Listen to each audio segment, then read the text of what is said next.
Voici le principal suspect, un homme de 34 ans qui réside chez ses parents à Domessin, dans cette maison. Mis en examen depuis hier, il reconnaît que lors du mariage, la fillette est bien entrée dans son véhicule avec un petit garçon sur la banquette arrière. Il voulait voir si son chien était dans le coffre, d'après son avocat.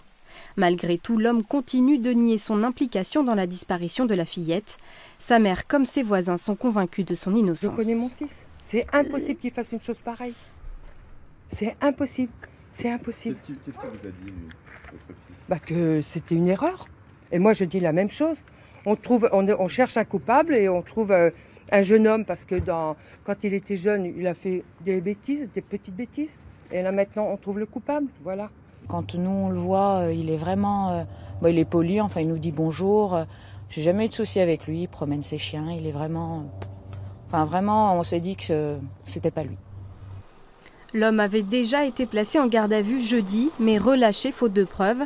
Depuis, la police scientifique a retrouvé des traces d'ADN de la fillette dans son véhicule sur un élément du tableau de bord.